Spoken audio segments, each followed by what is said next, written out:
இனிமே வாங்காதீங்கன்னு சொல்லியிருக்காங்க. இது வரைக்கும் வாங்கின பணத்தை திருப்பி கொடுங்கன்னு சொல்லல. நீங்க வந்து அந்த காசோலையை கேஷ் பண்ணிட்டீங்கன்னாக்க அதை திருப்பி கொடுக்கணும்னு அவசியம் இல்லை. 90% பணம் வந்து பிஜேபிக்கு போய் சேர்ந்துருச்சு. பிஜேபி இது வரைக்கும் கலெக்ட் பண்ண வேண்டிய பணத்தை எல்லாம் இந்த மெத்தட்ல கலெக்ட் பண்ணிட்டாங்க.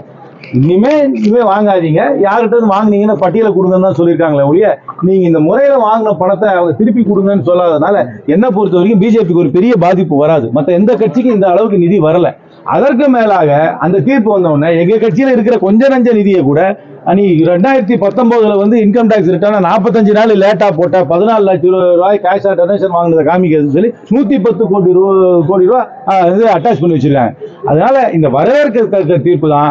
ஆனால் உண்மையாகவே இதுக்கு வந்து ஒரு எஃபெக்ட் இருந்திருக்கணும்னா இந்த மெத்தட்ல வாங்கின பணத்தை நீங்க திருப்பி கொடுக்கணும்னு சொல்லிருக்கோம்.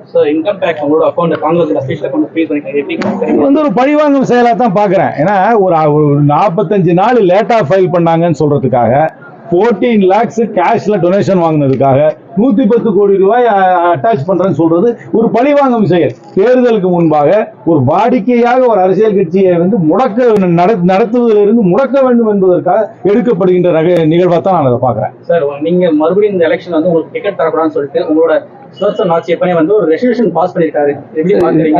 அதுக்கு பாருங்க, ஒரு கட்சிக்குள்ள சீட்டு கேட்கறது அவர்களோட உரிமை.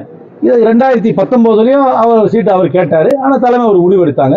இப்பவும் அவருடைய கோரிக்கையை வைக்கிறாரு. முடிவெடுக்க வேண்டியது சென்ட்ரல் எலெக்ஷன் கமிட்டி தான். ஒரு தொகுதி யாருக்கு என்பதை கூட்டணி கட்சிகள் முடிவெடுக்கும். கூட்டணி கட்சியோட தலைமை முடிவெடுக்கும். அப்புறம் அந்த தொகுதி ஒதுங்கினோட அந்தந்த கட்சி யாரை வேணா வேட்பாளராக போடுவாங்க. அதனால ஒரு தொகுதியில வந்து இந்தந்த கட்சி தான் நிக்கணும்னு எல்லா கட்சியும் ஆசைப்படும். அப்படியே அந்த தொகுதியில தான் நிக்கணும்ன்றது நிறைய பேர் ஆசைப்படுவாங்க. இது வந்து இயல்பு தான். இதுல ஒன்றும் விசித்திரமாகவோ ஒரு புதிதாகவோ நடக்கும் நிகழ்வாக நான் பார்க்கல. நீங்க நிக்கக்கூடாதுன்னு சொல்லி எதிர்ப்பு தெரிவிக்கிறார். ரைட்டுங்க.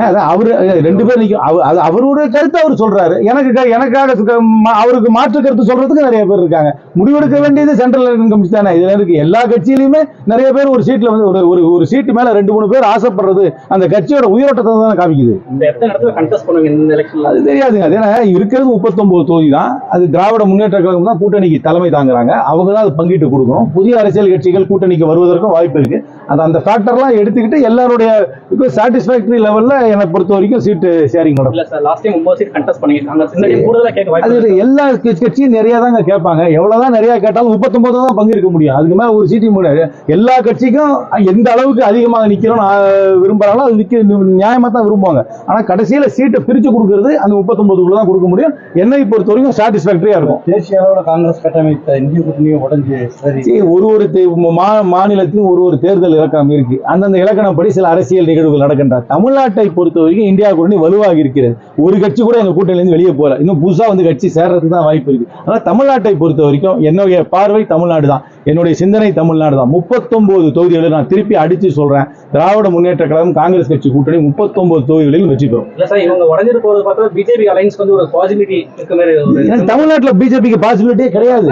அதை பத்தி நான் சொல்லணும். என் பார்வையே கிடையாது. எனக்கு பார்வை சிந்தனை எல்லாமே தமிழ்நாட்டுக்குள்ளதான் இருக்கு. தமிழ்நாட்டில் 39 தொகுதிகளிலும் திராவிட முன்னேற்ற கழகம் காங்கிரஸ் கட்சி கூட்டணி வெற்றி பெற போகுது.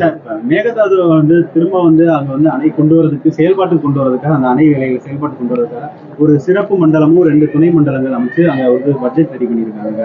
சரி, அது அவங்களுடைய உரிமை, அவங்க பண்ணுவாங்க. அது நம்மளுடைய எதிர்ப்பை தெரிவிப்போம். அதுக்கான காவிரி ஆணையத்துக்கிட்ட முறையிடுவோம். அதுல சரியா வராட்டி நாங்கள் வந்து உச்சநீதிமன்றத்துக்கு போவோம். தமிழ்நாட்டுடைய நிலையை இங்க இருக்கும் அத்தனை கட்சிகளும் ஒரு மனதாக தான் நாங்கள் அரசாங்கத்தோட நிலையில நாங்கள் வந்து ஒற்றுமையாக தான் இருக்கிறோம்.